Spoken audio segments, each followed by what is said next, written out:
Hi, everybody. We're going to get started now. Welcome. I appreciate having you all here today. Today, the topic of our webinar is Own Your Day, How to Take Back Control of Your Time. I'm Kieran. I'm going to be running all of our technology on the back end and directing your questions toward Bruce at the end. If you have questions, feel free to put them directly into the Q&A function as we go throughout the presentation. That way, at the end, we have some time to answer all those questions and make sure everything that we've asked about, that you've asked, is addressed. My colleague Bruce Parsons is going to be running the show today.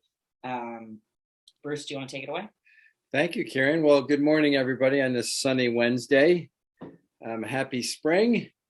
Very happy to have you here. And we had a lot of people sign up for this. Go to the next slide. And it's because I believe it's a problem that we're seeing across all industries, across all levels of leadership, and it's becoming increasingly more difficult as we get our lives get busier and busier. And where we see the problem is many companies are committing to do too much, and it's often because they're with good intentions, trying to do too much at one time, and it's often a combination of problem solving, firefighting, and wanting to improve the business. And every idea feels like a good one, so we do it. And busyness, and quotes there, has become the norm. And what's exacerbated this problem is the war on talent, or shortage of talent. And many businesses are trying to grow, or are growing, and struggling to find good people to fill the roles that they're building as they grow their business. So what's happening is many people are wearing many hats because of this problem, and that increases the busyness factor and the feeling of having way too much to do. So we in the American Institute of Stress, we found some data that was interesting that said 59% of employees see accomplishing basic responsibilities as their most important priority, yet only 19% see performance improvement as being important.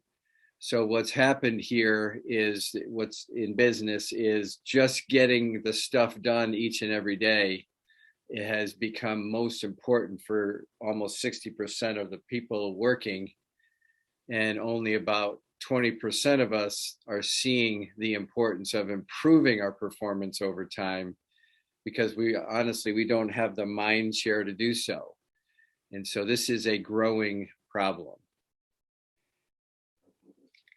So another stat is for office workers 40 or under, more than half, 51%, listed the volume of emails in Slack or Teams messages as one of the top reasons they're considering leaving their jobs.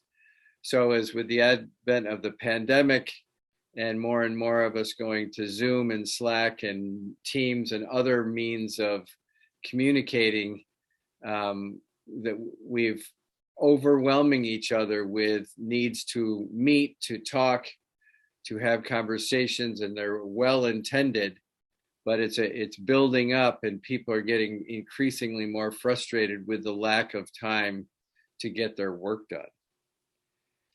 So what we're going to cover today are three things. We're going to first of all cover the benefit of focus time and how to plan and use it consistently.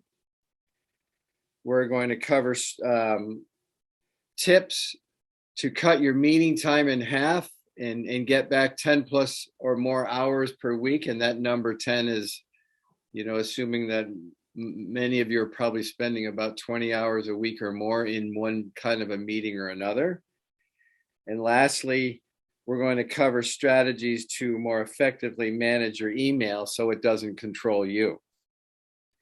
So those are the three things we're going to cover, and it was advertised in this webinar. It's probably the driving reason why many of you chose to join today. So what can you expect, or what we'd like you to leave today with? is inspired to do something, to act, to start to do something different, or start something new to better own your day. So ideally, you're going to get a return on your investment of attending this early morning webinar by learning one or two things today that you can start doing immediately or do differently that will help you. That's really all we're striving for here. And we believe that somewhere in the three topics we'll cover today, you'll find at least one or two things you can start to do or do differently at the close. And as Kieran said, please feel free to post questions as we go, because we're going to leave a good 15 minutes at the end of the session today to answer your questions. So please feel free to put them in the Q&A function, and we'd be happy to answer them. All right. So our first conversation, our first topic is on this idea of focus time. And honestly, all three things we're going to talk about today are things that all of you know about or are aware of, have probably tried to do in some way, shape, or form. We hope we're going to give you a framework to maybe do it better or to start do it. But these are pretty straightforward concepts, but are powerful nonetheless. So focus time first. You need to block time to do it. And we'll share a little bit more about that in a minute. And during that block time, you need to try to disconnect and unplug and give yourself full permission to be fully in focus and concentration time. And then another main point is to do this well, to inform your colleagues what you're doing, how you're doing it, and why you're doing it. So when they see indications that you're in focus time, like it could be in your calendar, it could be in an out of office message, an email, it could be a sign on your door, whatever it is, your colleagues are going to help you give yourself focus time to get big stuff done. So with that, next slide. So we've got a handout that all of you will get. These handouts at the close of this webinar. We'll email them to everybody. But the first one here is one called Design and Implement Focus Time. So first and foremost, at the top there, what is it? It's time you reserve for yourself to accomplish activities aligned with your leadership and operational commitments. So the word reserve is important. You've got to plan and schedule this time. It's a minimum of 1 hour blocks of time. And I say that's not a hard and fast rule, but there's data that says if you do it for less than an hour, you might not be able to concentrate or focus as well, but strive initially for 1 hour blocks of time. Okay, and in which you're going to enable yourself to concentrate and work without interruptions from others. And third, it's a commitment you make to yourself to take back more control of your precious time and to be more effective and productive. So think of this as not being selfish, but being selfless, because many of you are leading others. And when you're in this time, you're going to be potentially doing things that are going to help reduce or eliminate problems that might be surfacing in the workplace because of planning and organizing that you're doing in this focus time. So don't think of it as being selfish. That's one big message I want to get to all of you. This is very important for everybody to have time to get big stuff done. So how to make it happen? Like I shared earlier, share this idea with key stakeholders who work with you so they understand what you're doing, why you're doing it, and how it might affect them. So they're not taken by surprise when they see you in it. Second, schedule the focus time blocks in your working calendar, Outlook or similar. In other words, schedule meetings with yourself that is the focus time and honor it, okay? Then start small. Schedule one 1 hour block in week 1, then try 2 2-hour blocks in week 3, and then see if you can keep building up to like 3 2-hour blocks a week after about 6 to 8 weeks of practice. Again, start small, try it out, see how it feels. And trust me, all of you can do this. and I know that through having conversations with dozens of people about this, it just takes discipline and consistency and good communication. Again, honor this time as though it was a meeting with your most important customer. Do not accept meeting invites from others during this time. Create reusable out-of-office messages in email to notify people that you might not be responding to email at this time, or even phone calls. All right, so this is really truly creating time to be away from all the other busyness. And if you are in the office, create visual signals or some sort of signage that lets people know you're in focus time. So you avoid people, doing the drop-ins, which are very important in the workplace. But I had one customer who they created little clocks that they could put on their door or on their cube wall with movable hands. And if you saw a clock on their wall or on their door, that meant they were in focus time, and the time shown on the clock is when they'll be out of focus time. And that's when people could come back and have the conversation with you. And the group that did that and applied this focus time, it was a group of nurses at a large Medicare administration contractor.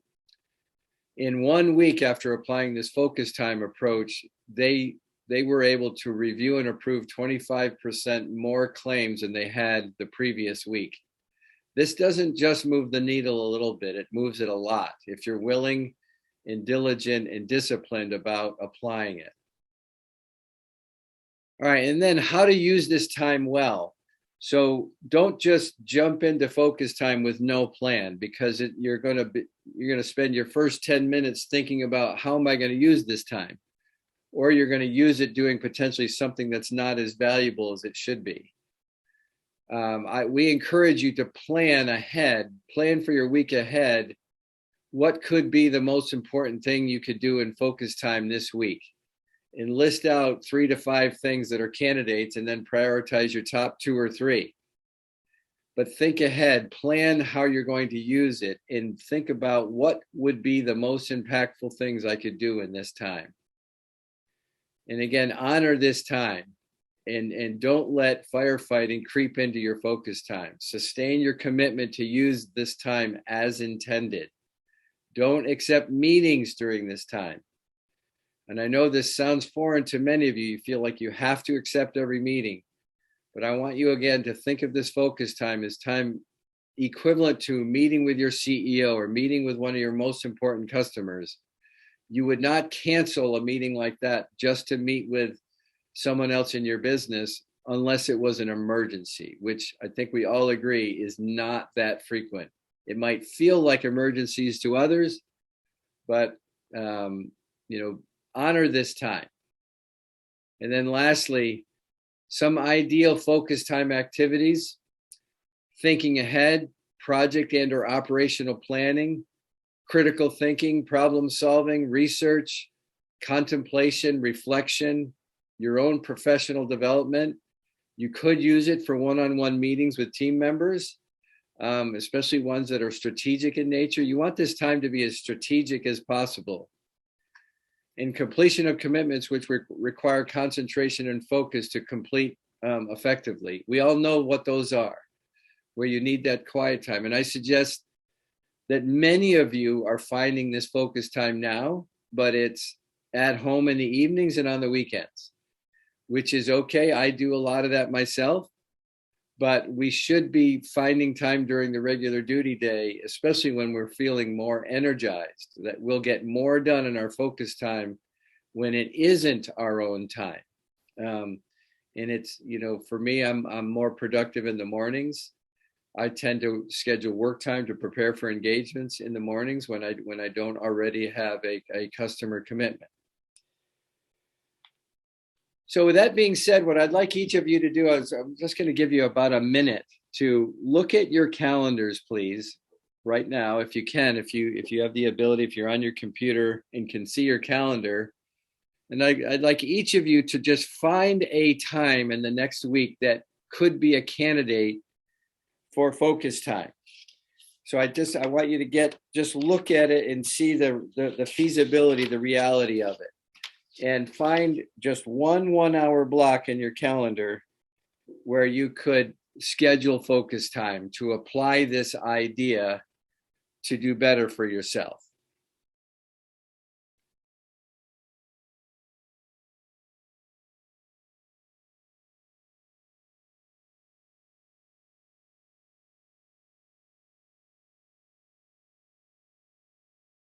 Try to find a 1 hour block in the next 7 calendar days where you could schedule a period of focus time during your regular duty day.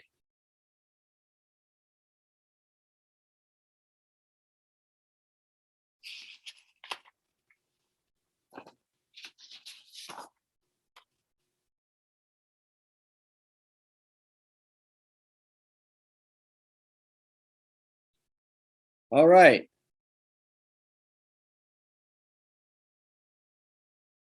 Then consider some ideas top of mind how you could use that focus time. You know, that this probably should be done in another time when you can be a little bit more focused than now, but just jot down top of mind what are 1 or 2 or 3 things you feel would be hugely valuable to think about do during this first period of focus time.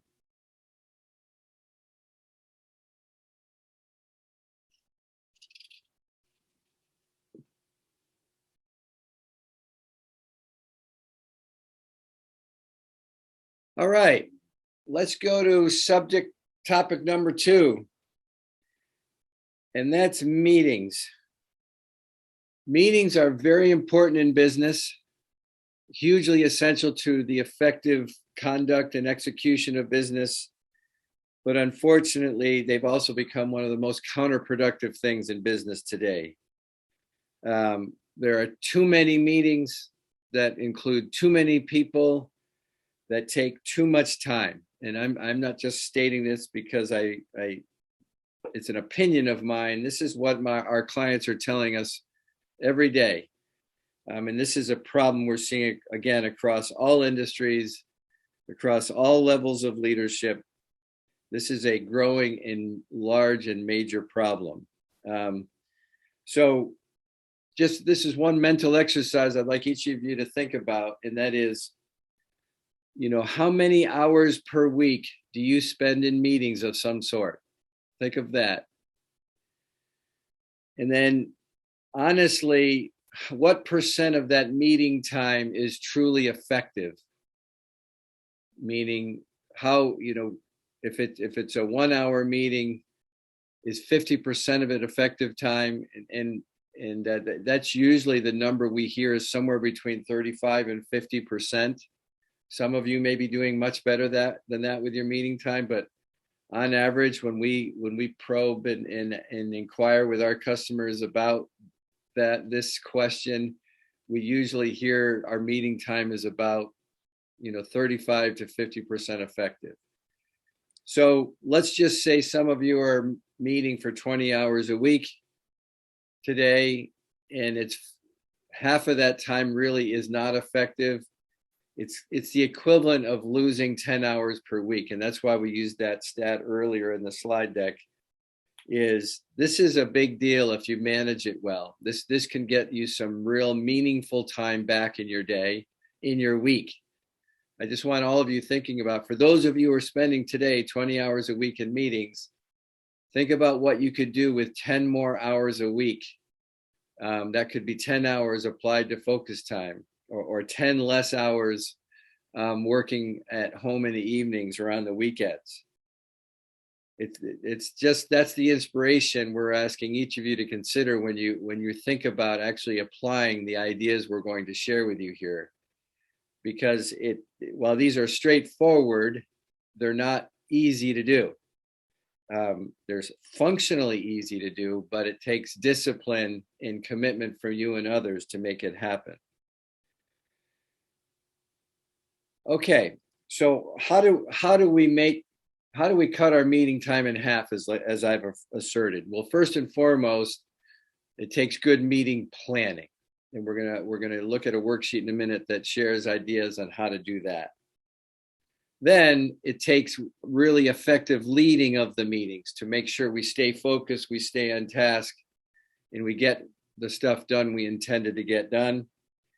And lastly, it takes good follow-up to make sure people actually follow up and do what we decided or actions we chose to take in the meetings as follow-up actions. These three things in concert allow your meetings to become more and more effective. And we're going to share how you actually make that happen now. So it's a handout that's called Running Meetings, and it's planning and leading your meetings. But really what we're talking about here is, by and large, if you plan well, you'll do well. And so who kind of signs up on behalf of the team for planning well? It's usually the meeting organizer. So the top half of this worksheet, it's up to he or she who's planning and leading the meeting to do this work. And think of it this way: if I was going to be meeting with 10 people and I could plan and lead it to get it done in 30 minutes instead of 60, I've saved 10 people 30 minutes, or a total of 300 minutes of time for that team. So if I spend 60 minutes myself planning for a meeting, that sounds pretty extensive, and it probably is. What the organization gets back is 300 minutes of time saved in sitting in a meeting. All right. So think of it that way.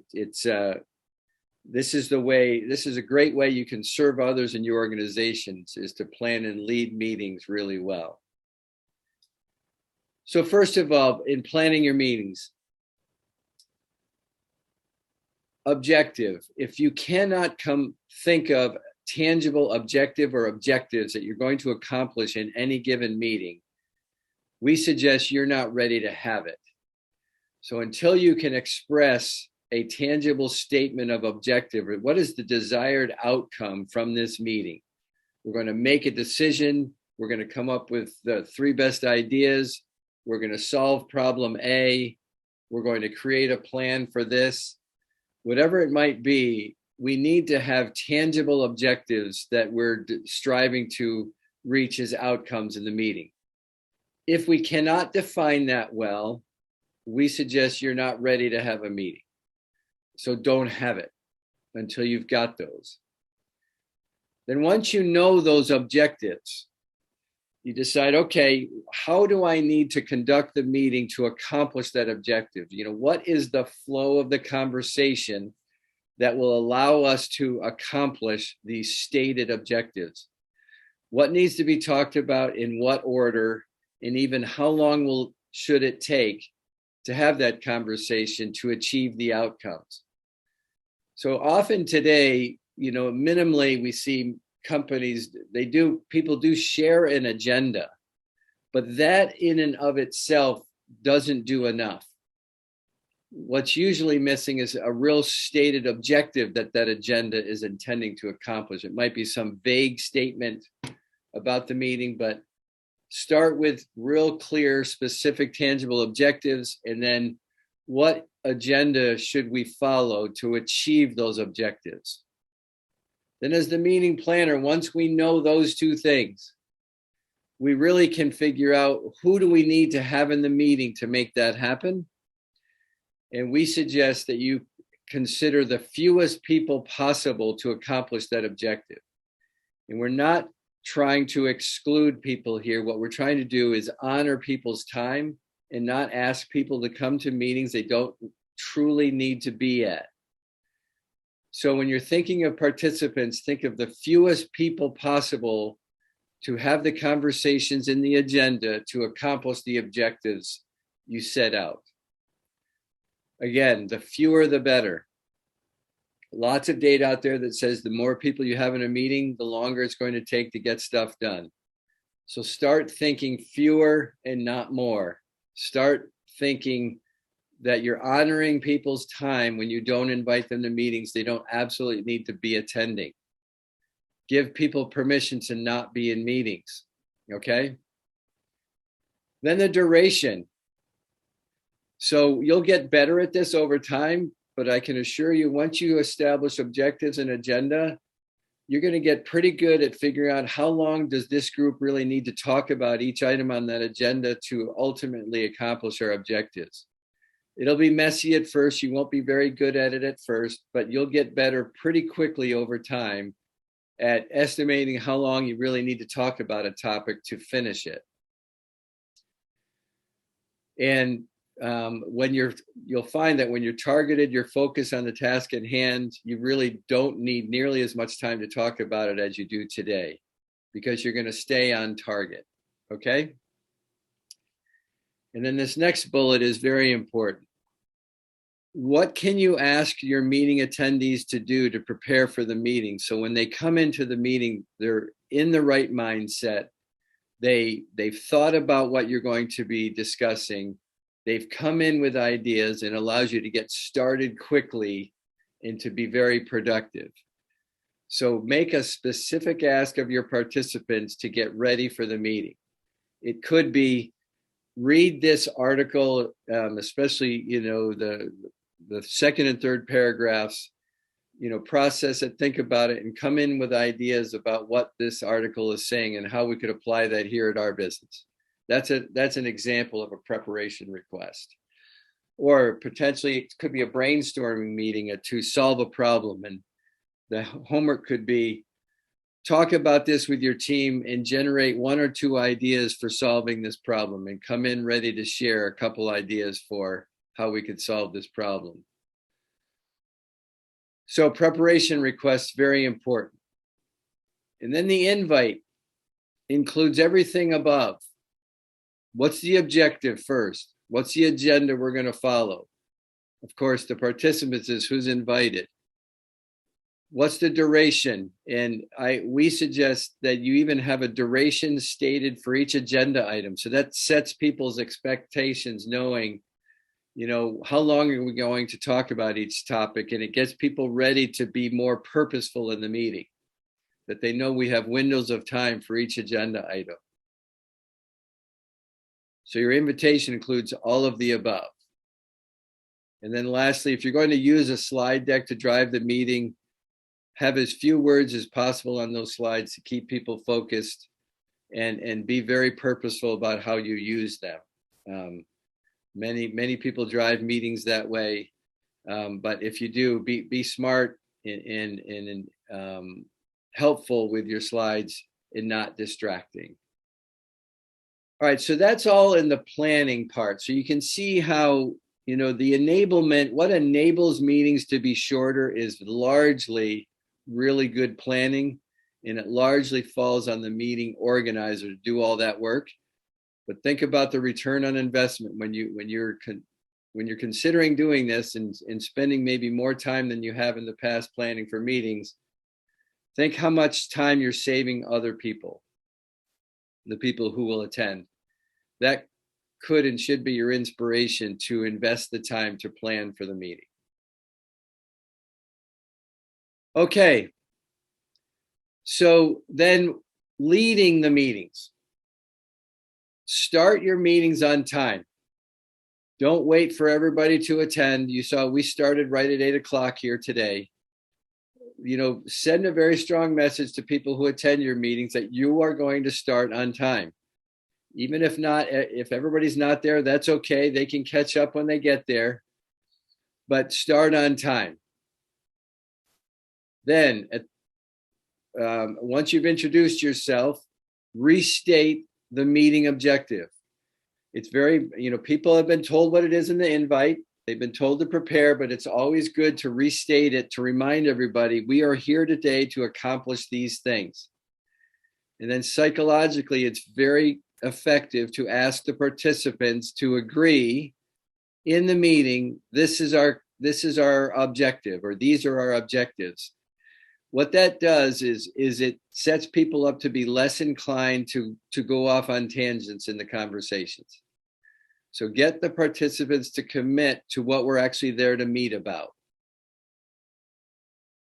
Then restate the agenda. including how much time we're going to talk about each item. So people, whereas human beings, we're very good at following directions when they're put in front of us, and we're just reinforcing those directions at the beginning of the meeting, what we're going to accomplish, the conversation we're going to have to get there, and the time frames we've given each other to do so. And then, simply stated, follow your agenda. And you try to live up to the times you've stated for each agenda item, and complete the meeting.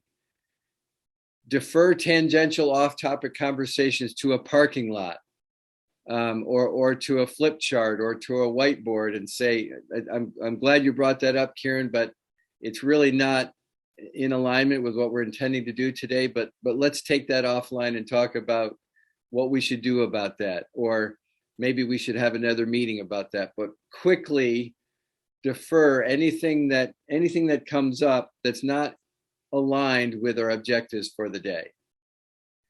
And when people know you're going to be doing this, they're going to be less inclined to do it, and it's going to feel less rude or mean-spirited when you bring this up, right? If people know you're going to do it, it's going to feel better. Really good idea to enroll one of your meeting participants as a timekeeper who's going to be keeping an eye on the clock. Because if you're the meeting organizer, you're focusing on facilitating, and you have an assistant who's keeping track of time. So for example, today, Kieran is my timekeeper. He's making sure that we are staying on task here, and that we've got time frames for each of the topics today. And I've asked him to give me indications if I'm going over time, to make sure that we stay on track.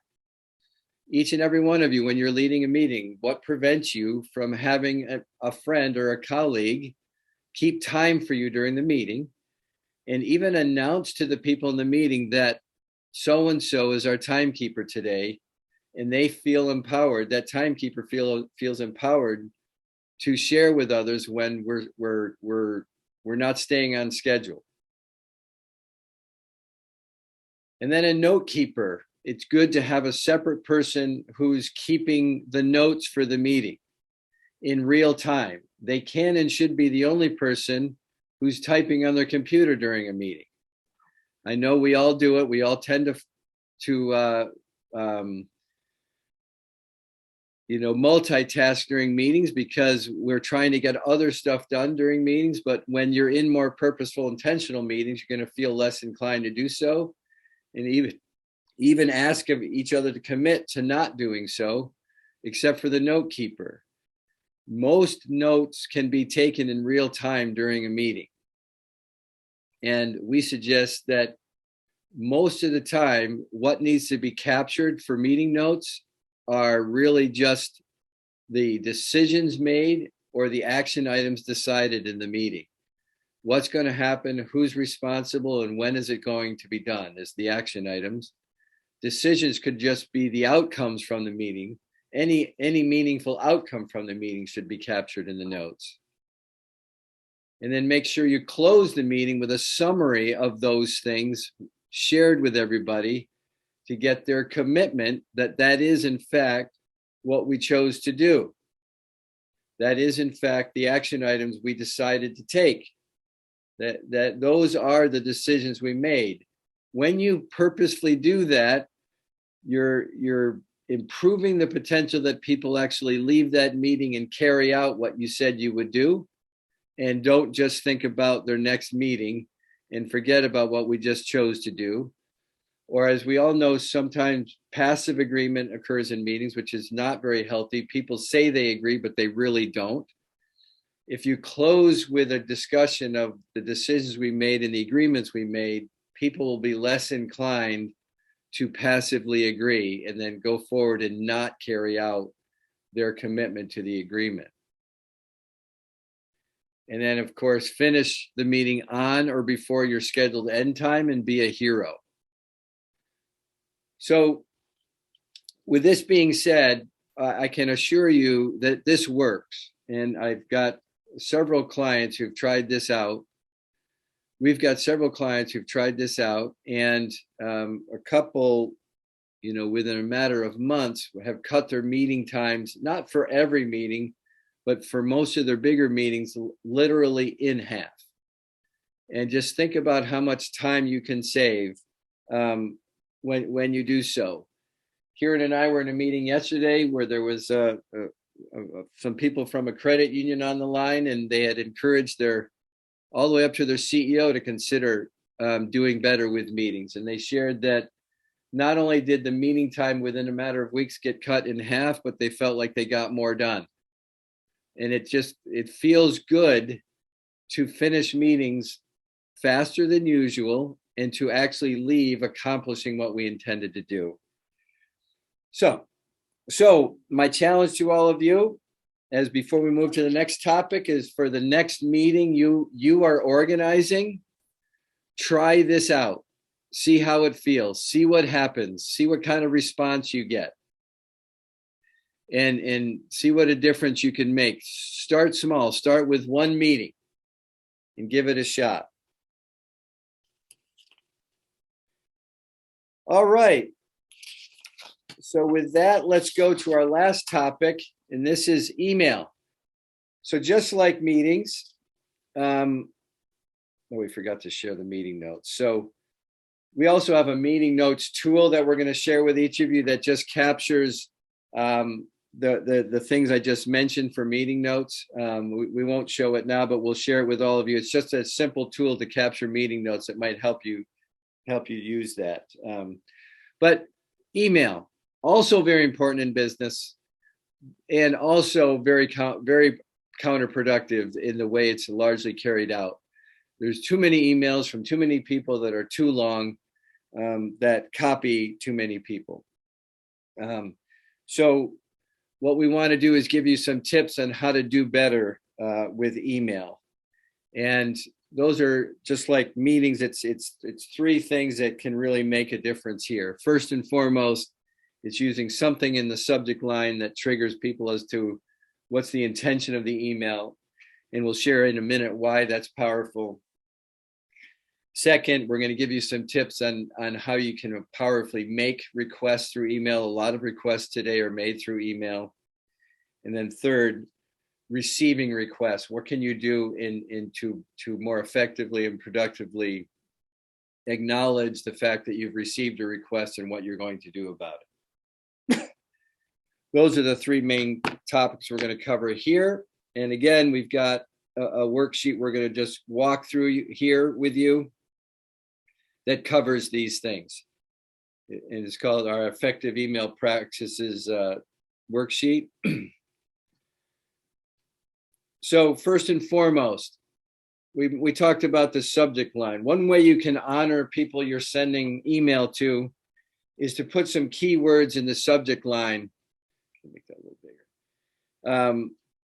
That help people quickly see the intent of the email. And this is for some of you get 100 or more emails a day. It's very effective to quickly see which email should I look at first. And typically we just start at the top and work down, but if there was something in the subject line, it might help you.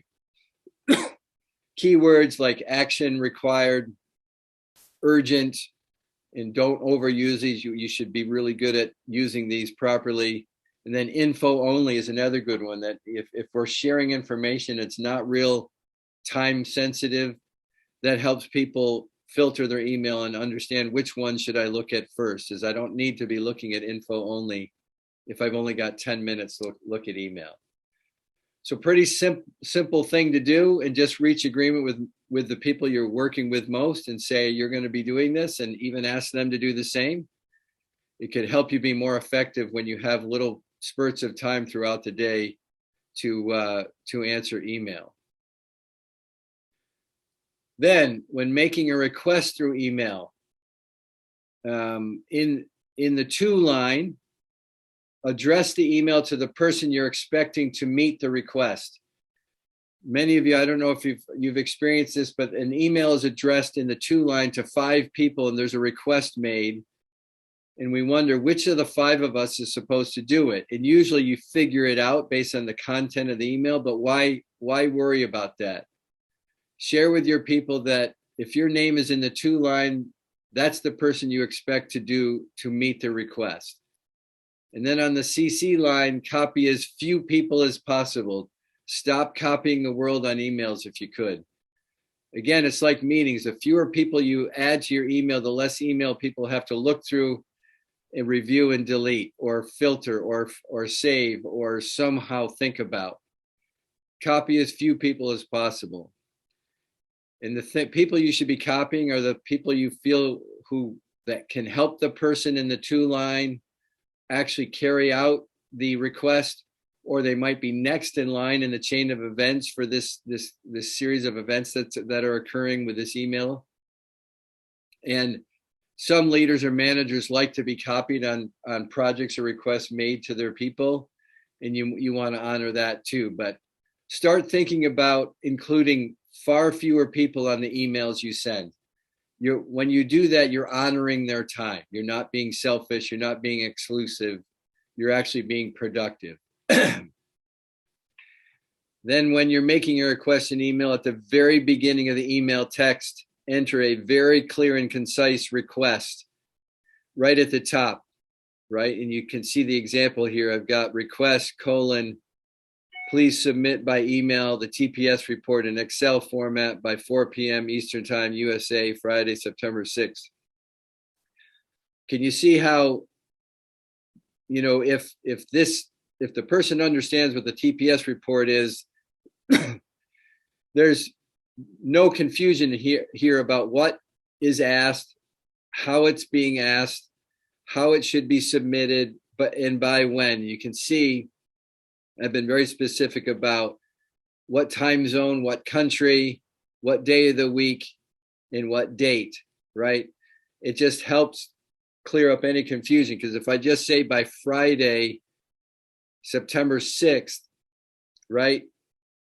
At what time? Some people could consider 11:59 p.m. on September 6th to still be September 6th. So get in the habit of being very clear in using time zones, because we're working globally today. We've got people working with us on the West Coast. We've got people in Europe. We've got people in India and Asia that might be working with us. So be very clear about the time and the time frame. And then, so if the request is right up top, if the person who's receiving the request doesn't need any more information, in a matter of seconds, they see that it's to them, the request is being made to them, and they understand what it is. If you want to provide any additional context, put it under the request. Any background, okay? So put a very clear statement of the request right at the top, and get it over with quickly. So you were honoring people's time and how much time they have to read the email. Then when sharing information through email, we do this a lot. And it can be very important, because we're sharing, it's knowledge sharing, right? But use info only, or maybe request to review in the subject line so people know the intent. And be very clear about what you're sharing and why. Too often we just forward an article and say FYI. And that's not very helpful. Instead, forward the article and say, hey, I'd like you to read this article, and specifically sections 3 and 4, where it covers these things. I really would like your feedback on what you think about that. Can you see how that's a very different email than sending an article and saying FYI? Don't make the receiver try to wonder why you're sharing that with them. Be specific about why. Look at this information, and for these reasons. It can really save time. And you might just say, hey, I'm sharing this article because I thought in general it might be interesting to you for these reasons. That's okay too. It's just a lot better than launching it forward and saying for your information. Because most people will wonder, why do they think this might be important to me, and will spend more time with it than they otherwise might need to. So those are requests that you're making, but when you're receiving a request, it can be very helpful to be very proactive and active in your response to the request. So if I got the request to submit the TPS report as noted above, it's very healthy to respond very quickly to the requester, just letting them know that you've received it, understand it, and you're going to do it or not. Now, this part I can tell you here is the part that I personally have been least influential in getting people to do, because it's very difficult to do across a large population of people that you might work with. But when done, it's very, very effective, because what it does is it cuts out follow-up time and time spent checking with others when we've made requests. Did they actually get it? Are they actually going to do it? So we've suggested here there's three responses and only 3 needed for a request. One, if you could highlight that, Kieran, I accept. If I just hit, I reply to, if Kieran made the request to me and I replied to Kieran and I just say, I accept, what does he know? I've read it, I understand it, I'm going to do it. Very healthy, very productive. Or I could say, I accept, but with conditions, like, I accept it, but I'd like to have until Monday to do it. So it's some sort of negotiated acceptance. We do this all the time. Or I accept, but I have a few questions, could be what's needed. But again, it's an active response. And then third one, a little controversial because we don't do this very much in business today. I accept, I decline, and here's why. Healthy, if we're not going to do it, it's healthy to say we're not going to do it and be upfront and honest. Because today, too often, when we get an email request and we have no intention of doing it, we ignore it and we require the requester to follow up with us and ask us, are we going to do it? Where is it? And so on. So this kind of behavior reduces or even eliminates all the follow-up activity to follow up with the requests we've made from others. And then the next page is just a bunch of general ideas that help make email more effective. Try to use face-to-face for critical conversations instead of email. Very, very productive to set times of day when you're going to be reading and process email. Don't have it open all day, every day. Avoid enabling others to expect immediate responses from you to email. This is very unhealthy. If you need to put out of office messages in when you're going to be in focus time in meetings so people don't expect to get an immediate response, stop expecting each other to answer email right away. If people want to, fine, but don't expect it. Copy as few people as possible on your emails. Be as clear and concise as you can. Avoid reply to all. There's hardly ever a reason to reply to all. So only use it when there's a clear business reason to do so. Reply to all creates a whole bunch of email to people that don't need it. Stop using it if you can. Don't let confusing issues be addressed in email only. Use a combination of email and phone when it's a complex issue. Don't send an email when you're emotionally charged. This can be very dangerous, and I don't mean in a safety way, but it could get you in trouble. If you feel emotionally in charge when you're crafting an email response, don't send it. Give yourself a day to wait before you send it. Have somebody else look at it and make sure it's not giving the wrong impression. But be careful about emotionally charged email responses. And it's very effective when you're sending a very important email to have someone proofread it to make sure the message is clear to them and not just to you. And then when you're going to be out of email for 4 hours or more, it's really good to have an out of office message that tells people so they know what to expect. So I went through that pretty quickly because I want to get to your questions. But my challenge to each and every one of you for email is try this week, try the subject line thing and see how it works for you. And the next request you make through email is try some of those practices we shared in there about making an effective request through email.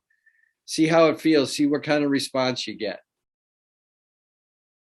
So with that, we'd like to go to your questions. Karen, do we have some good questions that were asked here? Yes, and if you have any other questions that we haven't addressed yet or come up for you, please feel free to send them to the panelists via the chat, and we will answer those as well.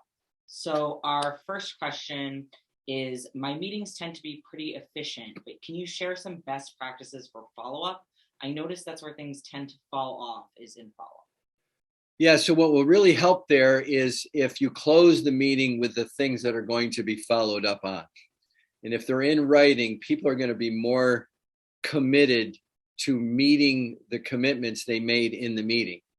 So Karen, why don't you show that meeting notes tool right now? So real quick, if you close the meeting with a written summary of what we agreed to do, it will be very helpful, and that will be your reminder of what should be followed up on. So you can see here in the meeting notes tool, all of the stuff on the top is the stuff that you did to prepare for the meeting. You know, what's the objective, the agenda, who attended, what request was made, but you can see that the section, the decisions made, action items, what, who, and when, and then any parking lot items. So if you close the meeting by looking at this together, people are going to be more committed.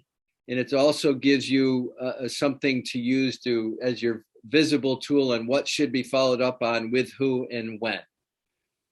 Hopefully that's helpful. It targets the conversation. It gets people more committed, and it should enable you to have to follow up less. All right. Is there another question? Sure. Oftentimes others are added to the email chain when it's only for FYI purposes. Do you have tips on how to redirect the email chain to only those that have action items? So that's a great question. This actually came up in a workshop I gave in Miami a couple of weeks ago. You could actually state in your email that in service of people's time, please don't forward this to others who are not in the action, in the value stream. But if you do, please let them know why you're forwarding it and what you're specifically needing from them. Now, that's not going to stop all this, and sometimes it's valuable for people to do so, but give some clear direction in the email about people who feel inclined about forwarding it to others. And it's all in service of saving people time and not causing confusion or effort that's not required. You're not going to be able to prevent forwarding of email when not necessary, but you can send a signal that helps people maybe think twice about it and do it with purpose and intent. So do you have any tips for avoiding multitasking during virtual meetings? It's much easier when my colleagues are in person, but over Zoom, it's hard to avoid checking emails and texts from colleagues. Yeah, that's true. I mean, because we're on the device that enables us to multitask, the laptop, right? So you're not going to eliminate it, but I can assure you that when your meetings are focused and there's time constraints about agenda items, you're going to garner more attention from your participants than you do today. So think about it, because your participants know, and I'm just going to say often, up to 50% of the time is just talk and not real valuable. They're going to be wanting to multitask to get stuff done. But if we're getting an hour meeting done in 30 minutes, people are going to feel less inclined and less wanting to multitask. Now, you're not going to change the world overnight. That's clear. But when you're doing meetings faster and more productively, people are going to feel the need to multitask much less. And you're going to be giving time back to them to do the stuff they're multitasking in the meeting. But it's not going to be something that you're not going to see a paradigm shift change immediately. It's going to be a change that happens over time. And I failed to say this, especially with meetings, it really does take a village to really meaningfully affect your team. And what I mean by that is, if only one person is trying to do meetings effectively and the others are not, you're not going to move the needle much.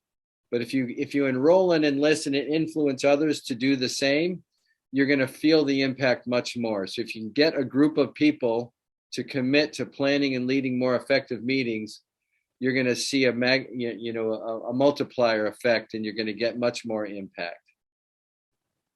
Do you have any suggestions on influencing others to follow these practices in their meetings? So great question. So you heard some of the things I said today. It's all about saving time, and just ask people, would you like to have more of your free time to yourself? Meaning because most of what we shared today saves you time, and often that time is being spent in the evenings and on weekends, and it's taking time away from your other than work life.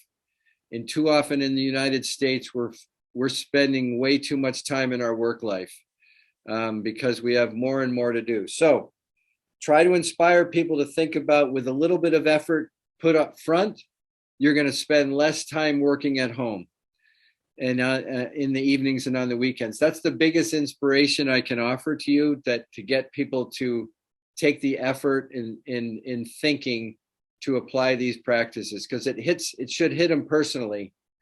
I would like to have more of my time for myself. So that's, in my opinion, one of the biggest ways to inspire people to do this work. It's an investment in getting time back outside of work. Do you have time for one more? One more, yeah. We have 4 minutes, yep. All right. Is there a way to politely remove yourself from email chains that you do not own action on? So, first of all, I would go in and remove yourself from things you're subscribed to, like emails that you're on distribution lists. Get off of them if you don't need them. But feel free to politely tell the sender you're choosing to opt out of that email for this reason, and it's in service of time saving, and it's no disrespect, but I don't see the need for me to be involved here. It's different behavior, it's different conversation, but it is healthy. Not easy to do, I agree, but try it out with someone like and trust, and see how they respond, and then try it more. But there's nothing healthy about receiving emails you don't need to get, and that you have to look at, decide you don't need it, and delete it. Try to prevent it from coming by just sharing with people, I don't need to be on this kind of stuff anymore. All righty. We do have one last question in the chat, but I think we're going to move to close, but it's a real quick one. Okay. I think it's silly. And I think it's a fun phrase we hear a lot, which is, what's your opinion on the saying, this meeting could have been an email? That's interesting, right?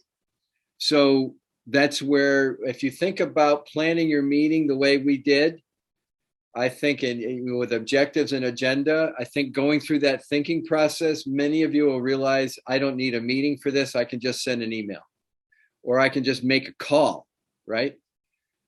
Sometimes just having a phone call with one or two people would solve it quickly. So I think if you go through the thinking process about planning for the meeting, you'll answer that question for yourself. All right. Thanks, Bruce. All right, so key takeaways, just close up. We just have a couple minutes left. Really, all of these things we shared with you today should help you own your day better, should help you feel more in control, but it takes purpose and intent and discipline. It takes some thinking and thought and mindful, thoughtful practices that in and of themselves are hard to find time to do that. But you can give yourself that first focus time to try it out and see how it feels. Share these ideas with others that you care about, that you work most frequently with, and see if they're willing to adopt them. Because like I said, if you get a village carrying these things out, you're going to feel the impact much more than if just you does it. So really glad to have all of you here with us today, and hope it was valuable. I know I did a lot of talking. There was a lot shared here, but if any of you have any questions about this, would like to ask me or Kieran or others, please feel free to email me. I'd be happy to answer questions through email, or even just give me a call. I'm very passionate about this. You can see it in how I carried it out, and would love to be a sounding board for you or answer any more of your questions that you might have. And lastly, let's stay connected. So we've got some of our public programs, our standard personal and team and organizational leadership programs. Our next iteration of these are happening starting on September 6th. We would love to have many of you join, or if you have already done that, encourage your colleagues to participate with us. And we look forward to seeing you. And then our next webinar will be on Wednesday, July 27th, and October 19th for our next webinars that are on topics like this. And we hope to see you there. Otherwise, we're right on time. Have a great week and a great weekend, and happy spring, and look forward to seeing you all soon. Thanks all.